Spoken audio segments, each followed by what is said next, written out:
Hello, hello. Alors aujourd'hui, je vais évoquer avec vous les émotions qu'on peut ressentir en tant qu'éleveur quand un chiot ou un chaton part de l'élevage.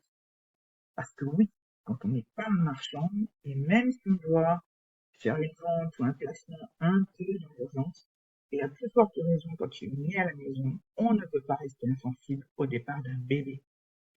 La sensibilité qui fait souvent que depuis l'enfance ou depuis l'adolescence, on en est là, et donc qu'on a déjà créé et qu'on a décidé de créer une activité d'élevage, une activité qui demande des qualités profondément émotionnelles à tout moment, n'est pas un hasard.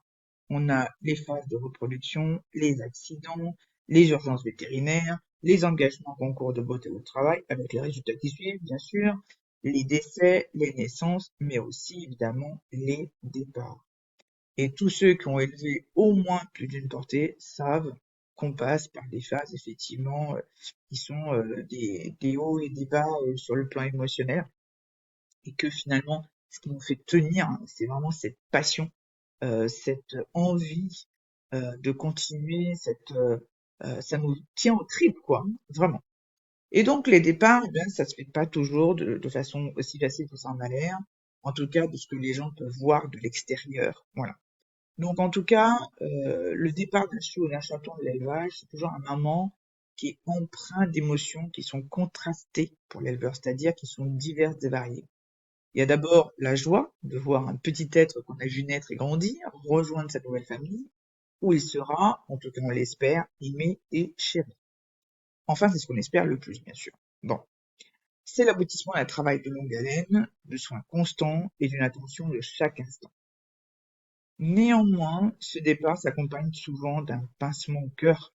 L'éleveur a tissé des liens forts avec chaque chiot, chaque chaton, et à plus forte raison s'il part à un âge un peu plus avancé, il les a vus évoluer, développer leur personnalité. Il a été témoin de l'ouverture de leurs yeux, de leurs premiers pas, de leurs jeux, de leurs découvertes. Une part de lui-même, en fait, quitte ce foyer. Un animal qui part, c'est un vide dans l'élevage. Toujours. Même s'ils sont des bébés, même si, il y a toujours quelque chose qui fait que, enfin, dès qu'on en a un en moins, hein, si ce n'est deux ou trois, pour peu qu'ils partent tous dans la journée, on sent un vide. Il y a quelque chose qui se crée. Ça remue moins, ça braille moins aussi. Donc voilà, il y a vraiment quelque chose qui se crée. Et donc, il faut s'habituer à cette absence. Et cette absence se fait d'autant plus sentir quand il s'agit d'un jeune qu'on a gardé un peu plus longtemps parce qu'il doit partir à l'étranger, par exemple. Avec les nouvelles réglementations, on est obligé de garder l'animal pendant au moins 3 mois et demi. Et suivant le pays, ça peut être encore plus long. On s'attache encore plus parce qu'on a le temps de s'habituer à son caractère, à tout en fait, hein, à ce joie de vivre, à tout. Et lui commence à s'attacher aussi à nous. Sans oublier cette angoisse de voir l'animal partir très loin et dans un pays d'où le retour est presque impossible. Alors soit parce qu'il peut y avoir une quarantaine, soit parce que ça coûterait trop cher, soit de ci, soit de ça. Et surtout de le voir partir dans un foyer dont on n'a pas pu voir spécialement les membres de visu, hein, et avoir un vrai contact physique. C'est toujours très difficile. Ou alors ça peut être un chiot ou un chaton qui est revenu à l'élevage carrément et qu'on a l'impression d'abandonner une seconde fois s'il doit aller dans une autre famille. Dans ce cas-là en particulier, le fait qu'il soit revenu crée toujours une espèce de sentiment d'échec qu'on a peur de renouveler. Ben oui, on s'est trompé de famille une fois et on se demande ce qu'on a loupé, hein, finalement. Bon. Il y a donc toujours cette appréhension de l'inconnu. Comment le petit va s'adapter à son nouvel environnement? Est-ce qu'il sera heureux? Est-ce que les nouveaux propriétaires vont savoir prendre soin de lui comme il se doit? L'éleveur se sent responsable du bien-être de ses protégés, même après leur départ. Il ressent une satisfaction profonde d'avoir contribué à donner naissance à cet animal en bonne santé et bien équilibré. C'est la récompense de tous les efforts qu'il a fournis, des nuits blanches, hein, aux soins attentifs. Je pense que quand on parle de nuit blanche, beaucoup d'éleveurs savent de quoi on parle.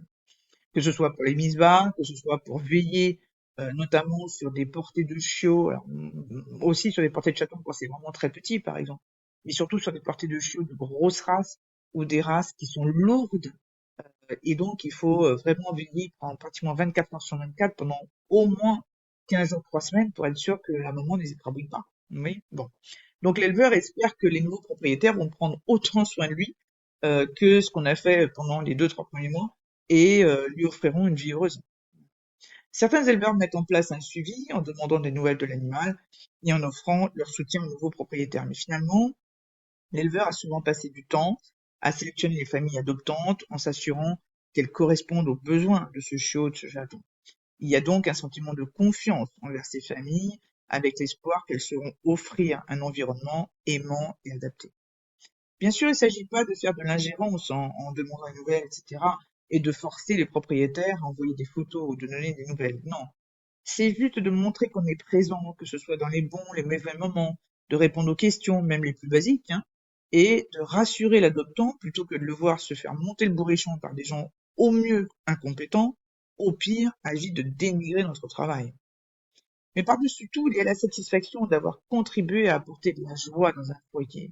L'éleveur sait que son travail a un sens, qu'il participe à créer des liens uniques entre ses futurs adoptants et les chiots ou les chatons qu'il a fait naître.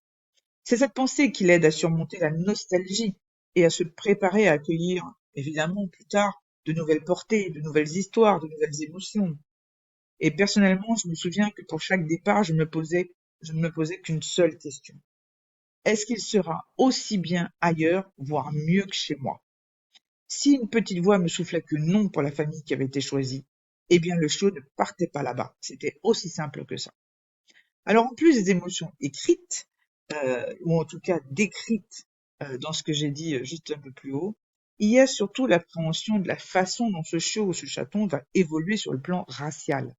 À plus forte raison si on produit des chiens lof ou des chats louf, puisque généralement on a mis quelques mois ou même quelques années pour choisir les deux partenaires qui nous semblent idéaux et qui seront les futurs parents de chiots ou de chatons censés représenter la future génération de notre sélection. Et comme on ne peut pas tout garder, eh bien, on a cette hâte et cette crainte de voir grandir notre marmaille pour savoir si nos prévisions étaient les bonnes. Eh oui, on n'est pas devin, on est toujours très pressé de savoir ce que ça va devenir. Moi, je suis pas la seule. Déjà quand la chienne était pleine, j'avais hâte qu'ils naissent, évidemment. Quand ils étaient nés, j'avais hâte qu'ils aient 2 mois. Quand ils avaient 2 mois, j'avais hâte qu'ils en aient 6, pour savoir en fait s'il allait y avoir les dents, les testicules, la taille, si le type était vraiment ce que j'avais prévu, etc. Vous voyez, bon, je crois qu'on est tous pareils au niveau des sélectionneurs.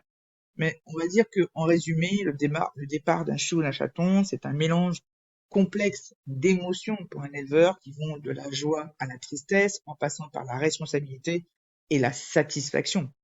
Et ayant vécu tout ça moi-même pendant plus de 30 ans, je comprends ce que les débutants, surtout eux, peuvent ressentir quand ils laissent partir leur premier bébé. Mais pour vous, comment ça s'est passé la première fois? Et plus tard, ensuite, est-ce que vous arrivez à vous raisonner? Est-ce que vous avez appris à vous faire confiance dans le choix des familles? Est-ce que vous continuez à fondre en larmes dès qu'un de vos chiots ou chatons s'en va? Racontez-moi tout ça en mettant vos commentaires sur cette vidéo. Voilà, je vous souhaite une excellente journée et je vous dis à très bientôt.